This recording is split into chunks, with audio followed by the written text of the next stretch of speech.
السلام علیکم ورحمۃ اللہ وبرکاتہ۔ میں ہوں آپ کا خادم روحانی معالج قاری محمود الحسن نقشبندی اویسی، اور آپ دیکھ رہے ہیں ہمارا چینل روحانی ادارہ۔ آج ہم آپ کی خدمت میں ایک عمل پیش کرنے لگے ہیں۔ یہ عمل ان لوگوں کے لیے ہے کہ جو بہت زیادہ ورد وظائف کر کے پریشانیوں میں پھنس چکے ہوتے ہیں۔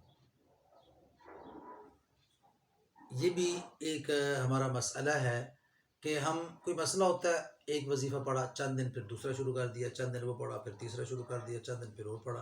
تو یہ جو وظائف ہم مستقل کر رہے ہوتے ہیں، ایک کرا چند دن، پھر دوسرا کرا، پھر تیسرا کرا، تو یہ کر کر کے ہم نے اپنے اوپر ایک طرح کی مصیبت مسلط کر لی ہوتی ہے۔ اس مصیبت کا نام ہے رجعت۔ جب یہ مصیبت آپ پہ آ گئی، 4-5 عمل کر لیے، تو اب آپ کوئی کرنے والا عمل بھی کریں گے تو وہ بھی الٹ پڑ جائے گا۔ الٹ پڑنے کا مقصد کہ آپ کا کام نہیں ہوگا۔ پھر کچھ دوست ہیں، ابھی کل کی بات ہے، وہ بھی صاحب پوچھ رہے تھے کہ جی میں نے بہت وظائف کیے، کوئی فائدہ نہیں ہو رہا۔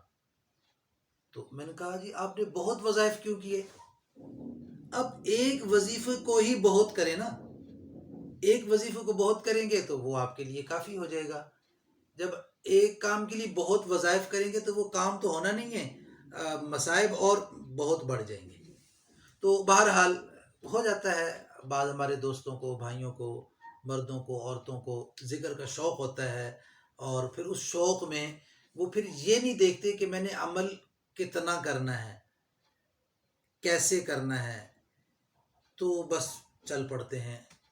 اور یہ ایک آسان سا لفظ جو زبان پہ ہمارے رہتا ہے، یار قرآن پڑھنا ہے، اس میں پوچھنے کی کیا ضرورت ہے؟ تو میں کہا کرتا ہوں یار پوچھنے کی ضرورت نہیں ہے تو پھر اس کو گننے کی کیا ضرورت، شمار کرنے کی کیا ضرورت ہے؟ جب آپ شمار کرتے ہیں تو معلوم ہوا کہ کوئی نیت ہے، ثواب کے علاوہ بھی کوئی نیت ہے۔ تو لہٰذا ایک تو ہم اس دھوکے سے نکلیں، جب آپ نے قرآن پڑھنا، کوئی بھی ذکر کرنا ہے نا ثواب کی نیت سے، تو پھر شمار نہیں کرتے،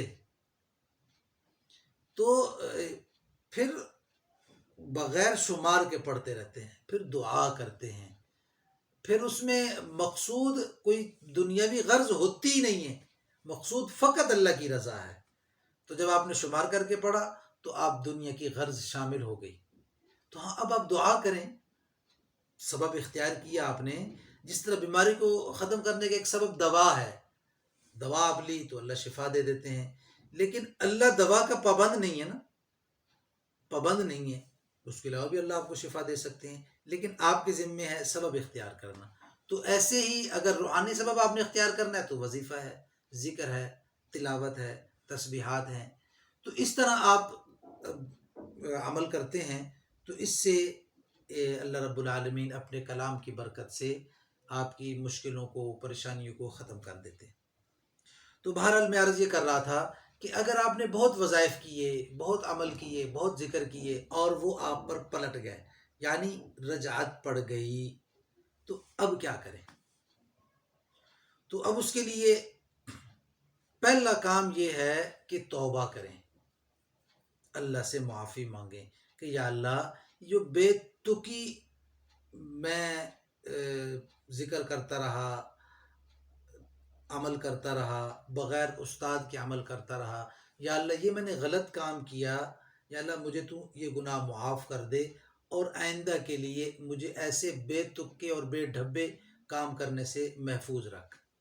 توبہ کریں، اور اس کے بعد ایک پاؤ گوشت لے کے، چھوٹا گوشت بکرے کا لے لیں، بڑا گوشت لیں گے تو بغیر ہڈی کے لیں گے، تو وہ آپ اپنے اوپر سے یوں 7 مرتبہ وار کے ویران میں رکھ دیں جا کے، اور اس کے بعد نیت یہ کر لیں، گوشت وارتے ہوئے نیت یہ کریں کہ میرے اوپر جو وائرس آیا ہوا ہے، یعنی جو اعمال کیے تھے ان اعمال کے وجہ سے جو وائرس جمع ہو گیا، وہ یہ اس کو وائرس کو یہ اٹھا لے گا گوشت۔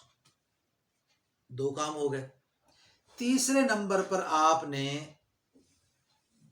لا الہ الا اللہ الملک الحق المبین، یہ کلمہ جو ہے یہ آپ نے 7 دن کثرت سے پڑھنا ہے. کثرت کا مطلب ہے کہ کم از کم 2 گھنٹے آپ اس کو پڑھیں. 1 گھنٹہ صبح، 1 گھنٹہ شام. لا الہ الا اللہ الملک الحق المبین، لا الہ الا اللہ الملک الحق المبین. اور مزید اگر اس میں بہتری لانا چاہتے ہیں تو 100 مرتبہ یہ پڑھیں لا الہ الا اللہ الملک الحق المبین، پھر 100 مرتبہ سورۃ کوثر پڑھیں، پھر 100 مرتبہ لا الہ الا اللہ الملک الحق المبین، پھر 100 مرتبہ سورۃ کوثر پڑھیں. اس طرح 5 مرتبہ 500 مرتبہ یہ کلمہ پڑھنا ہے اور 500 مرتبہ سورۃ کوثر پڑھنی ہے. یہ 1 مرتبہ صبح عمل کرنا ہے، 1 مرتبہ شام کو عمل کرنا ہے. 7 دن آپ نے یہ عمل کرنا ہے. بس پہلے دن صبح کی نشست میں جب آپ پڑھ کے فارغ ہوں گے تو انشاءاللہ آپ فوراً اپنے طبیعت میں تبدیلی محسوس کریں گے، فرق محسوس کریں گے. اور شام کو کریں گے تو مزید طبیعت بہتر ہو جائے گی، دوسرے دن مزید بہتر ہو جائے گی، تیسرے دن مزید بہتر ہو جائے گی. تو انشاءاللہ آپ یہ عمل کریں گے، اس عمل کی برکت سے رجعت کے برے اثرات، منفی اثرات ختم ہو جائیں گے. اللہ رب العالمین مجھے آپ کو ہر قسم کے برے اثرات اور منفی اثرات سے محفوظ و معمون رکھے.